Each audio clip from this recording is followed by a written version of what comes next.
Hello, good morning mga lalabs, mga payots, magandang hapon Pilipinas, Luzon, Visayas at Mindanao at sa mga kapwa ko din po OFWs around the world. Hello, good morning at pag-uusapan natin itong ginagawa ni Bongbong Marcos. Ginagawa daw niya ang lahat, no? na kinakailangan upang pagandahin daw ang buhay ng mga Pilipino. Sa anong paraan yun mga lalabs, mga bayots?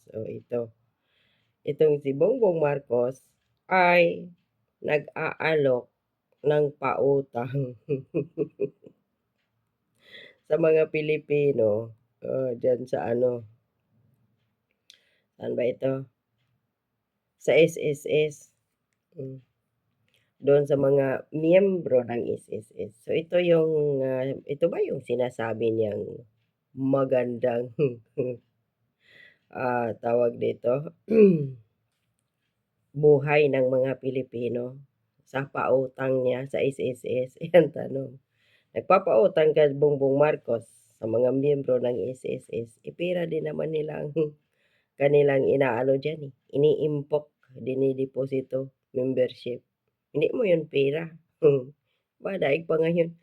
Mula nang nakapag-travel si Bongbong Marcos doon sa India, parang naimpluwensyahan na ano, magiging 5-6.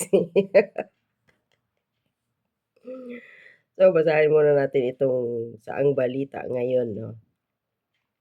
Ginagawa namin ang kinakailangan, sabi ni Marcos Jr. sa gitna ng kaliwat kanang aligasyon o ng garapalang korapsyon sa ilalim ng kanyang administrasyon. Iginiit ni Pangulong Marcos Jr. na ang kasalukuyang direksyon ng kanyang administrasyon ay tama. May tama ka nga sa ulo. Sa sa trillions of pesos na corruption at ngayon, ngayong araw lang na 'to mga lalabs, mga bayots, tinapos na po yung, bicameral ng, 2026 national budget ng Senado at Kongreso. Andoon, grabe harap-harapan ang insertion yun sa farm to road market ba yun? At saka sa DPWH. O yung doon sa MAIX at, tawag dito, ay yung isa pa yun, TUPAD,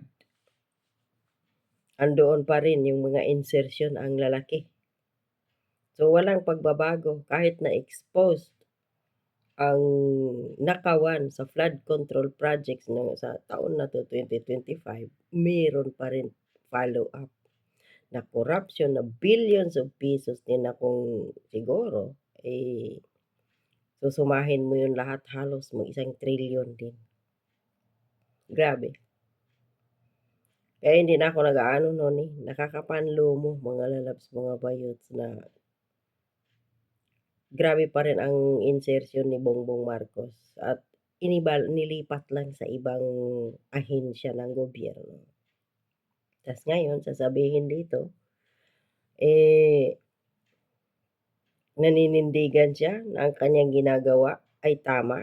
Tama ang magnakaw, Bongbong Marcos? Tama ba yung wala kang project, puro ka pagnanakaw, maraming mga tao na nagkandamatay dahil sa mga kalamidad, dahil sa kapalpakan ng iyong administrasyon, nawalan ng bahay, nawalan ng hanap buhay. Tapos sasabihin mo, yung direksyon ng iyong administrasyon ay tama. May tama ka nga sa utak.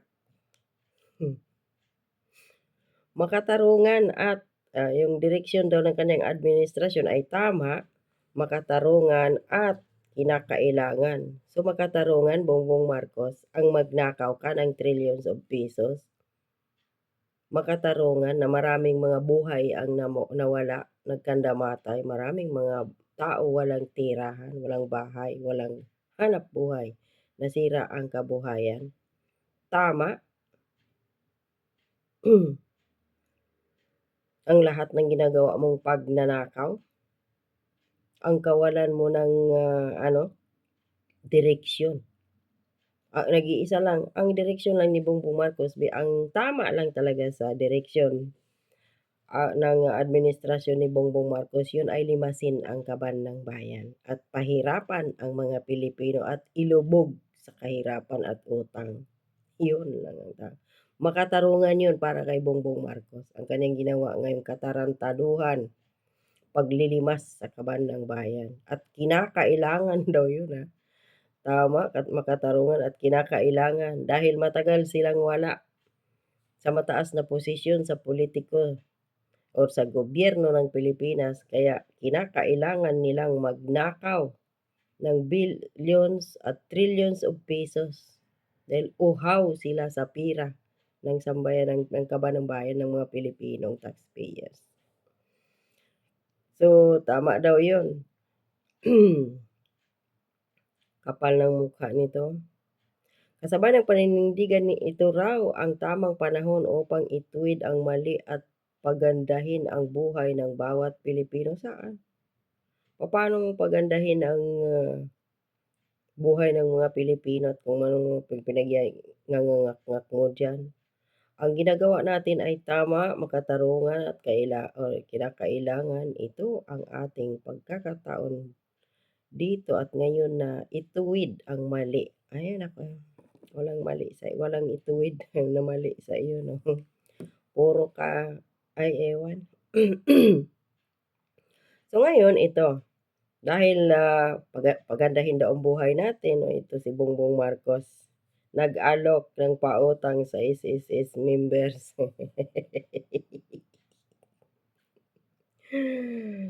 Nag-alok si Pangulong Ferdinand Marcos Jr. ng emergency loan para sa mga kwalipikadong miyembro ng Social Security System bilang tulong pinansyal sa gitna ng deklarasyon ng State of National Calamity.